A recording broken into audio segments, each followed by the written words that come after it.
Bacho, Sivkeh, and the Rebbe says on the bottom, in a minor makom, Haksav Yad, Amud Arba, Hosif, Kvod Kedush, Sarmo, Shlita, Ha'arav, Zelashono, Bebechel, Hedaf, Kuf Samach, Hasarish, Amudalev, Kodem, Aschalas, HaHosaf, Oslidi, Bora Maskil, Bacho, Sivkeh, Shnichnas, Ubifnim, Mamar. So you have Hosafas from the Tzemach Tzedek and the Mamar, Bacho, Sivkeh.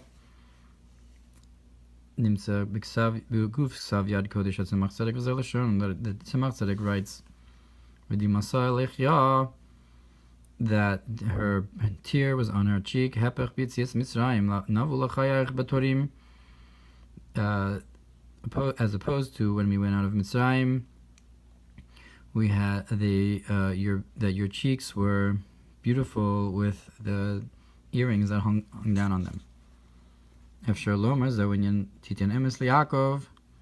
We can say this is an idea of give truth to Yaakov Yer Havaya Panav Eicha, that Hashem should shine His countenance to you. Zewatorim Vatachshitim Shalalachoyim. That's the dangling earrings and the jewelry that's on the cheeks. So that's the truth of the Tikkun Emes is the Tapuchin Belachoyim, is the part of the cheek that's not covered by hair. So it's the concept of shining of countenance.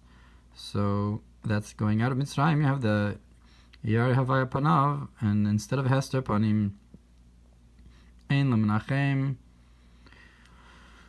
that she does not have someone to comfort her.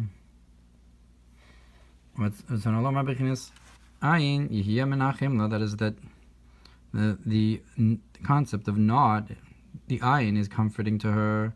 Not that she doesn't have a comforter, but that the level of ayin comforts her. Al derech ein machzor lireav, like the idea of that there's nothing that the ones who fear him lack. So the concept of ayin machzor lireav. So the ones who fear him, they feel that they're lacking the ayin. Bagduva Bigdu Kimonachal.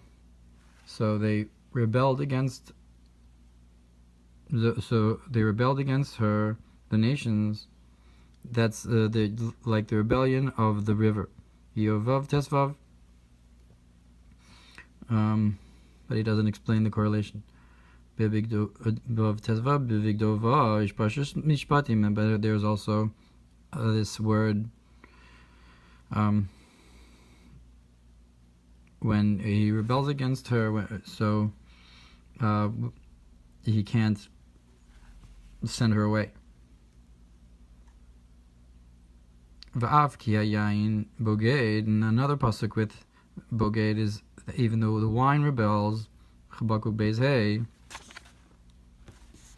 Bashem bagadu Hoshea hevav. So all these rebellions, so we could connect them.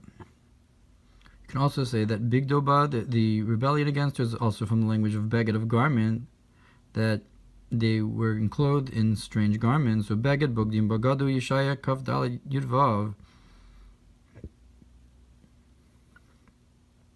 And then you have the rebellion of those who rebelled against the rebellion.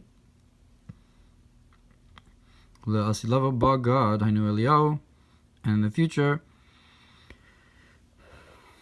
by the naming of God, the Medrash is that God came, and that is to say, Eliyahu came.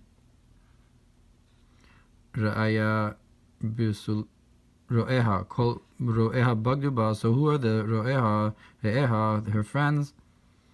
So connects it to the pasuk Besulos Acharei Reosea. You have the virgins after her friends.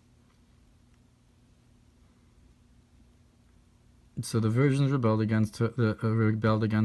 L'manachai v're'ai, for the sake of my brothers and friends. Zedodi v'zerei.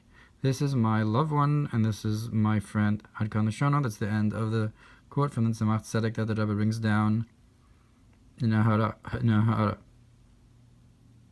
B'fnim HaKuntres, Al Pasuk Bacho Sivkeh.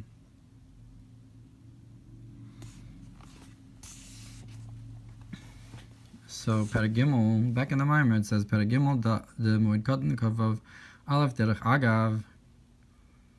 It brings the pasuk Bacho Sivkeh. Sanhedrin Daf Kuf Dalet Amud Beis Bacho Sivkeh. Why does in Sanhedrin it says you have crying twice? Echad al Mikdash Rishon ve'echad al Mikdash Sheni. The first one is on the first Mikdash, and the second is on the second Mikdash. Yishlom, we can say Ki Bayis Rishon Bina Zeu Yichud Yudkei, because the first house is Bina, the house for Chachma, so that's the union of Yudkei. Bayis Sheni Malchus Zeu Yichud Vavkei, and the second house, which is Malchus, the second Hey, that refers to the union of Vavkei. It's the house for the Vav. You have a Hey with the Yud in it and a Hey with a Vav in it. For the regal Sheni Chelik Beis Daf Tesamud Beis. By Mizor Chelik Aleph Vayigash Daf Rish Yud Amud Aleph Al Pasuk Rachel Mevakeh. Look what's brought in Zohar on the verse that how Rachel cries Ki Einenu, because they're not there, because the children are not there. However, Zohar says, what is Ki Einenu? He's not there. The Balayla Ishtakach Imachulu, because her husband's not with her. Even though in context it seems to be talking about the children, the Zohar is Dorish that Einenu means specifically to him, to the husband. That simply Yaakov's not there, or the Gilei Milamayla is not there. That is that the Mina that is that the Vav is removed from her all the way up. You don't have the Yichud Vavkei. Vaina Perish b'dibur hamaschil va'ira el Avraham.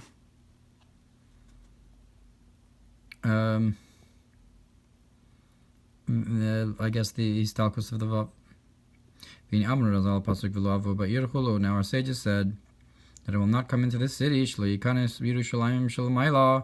I know Bina, that it will not go into the supernal Yerushalayim, that is to say Bina, until he goes into the Yerushalayim Shalmata, which is Malchus Mistama. Because even though Abba V'Ima, they're the two friends, they were all Zivug Lahachis Olamos, that's that they don't separate. That's only in order to enliven the worlds. But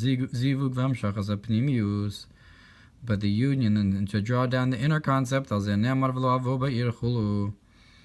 this it says, I won't come into the city. Meaning the zivug pnimi of ava until you have below. And that's why you have a double cry. One for crying for the revelation of the Yerushalayim above, Shibina, which is Bina. Yerushalayim Shalmate Shi Malchus, and Yerushalayim below, which is Malchus. Look what's brought on the verse how the river is dried up and desolate in Eov, Yecharav b'bayis Rishon, and Chazal were dorish that it's desolate in the first temple, v'yavish b'bayis Sheni, and dry in the second temple. B'lukut Torah Pashas b'midbar b'dibur hamaschil b'shah shiktimu Yisrael nasa. V'sham sof peragimel v'ayim b'zor v'eschan and dafresh samir vav sof amud bezel pasuk ba'u ha'ovdim chulu. Look what's brought in Zor v'eschan, and on the verse, and they came those who were lost in Usher and so forth. On the lack of this flow of the river, so to speak, it says you should cry a double cry for the lack of the first and second flow. Why in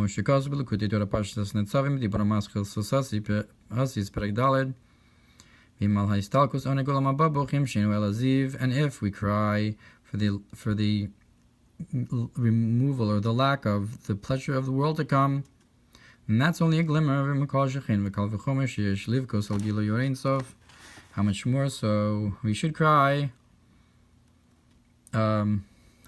because of the lack of the revelation of the infinite light, the source of all pleasures.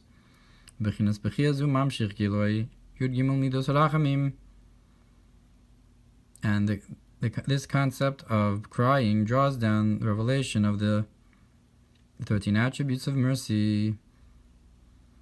And that's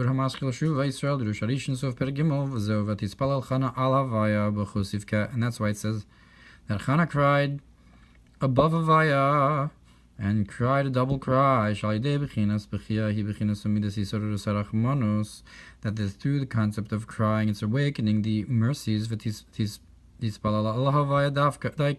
pray above Havaya specifically, that is to say above the concept of Havaya.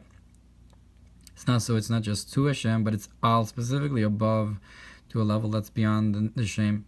So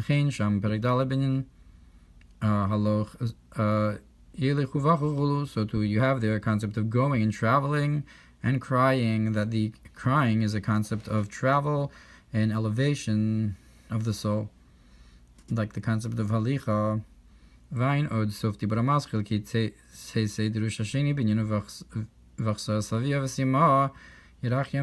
what's brought about the concept of the Eishes Yavas Torah, how she should cry for her father and her mother for the month of days. And it says on the bottom, from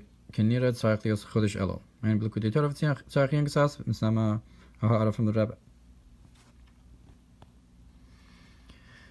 So it's the month of Elul. She should cry for her mother and father. That is the soul, which is the beautiful woman that's taken captive by the Yetzer Hara.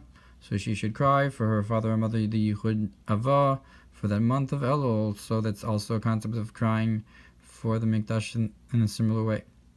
Ketzer Einyan Bacho Sivkeh Almanias Ha'or B'Yerushalayim Shel Mayla, with this double cry because of the lack of the light in the supernal Yerushalayim, Bina, which is Bina B'Yerushalayim Shel Mata, Shehi Malchus, and the lower Yerushalayim, which is Malchus.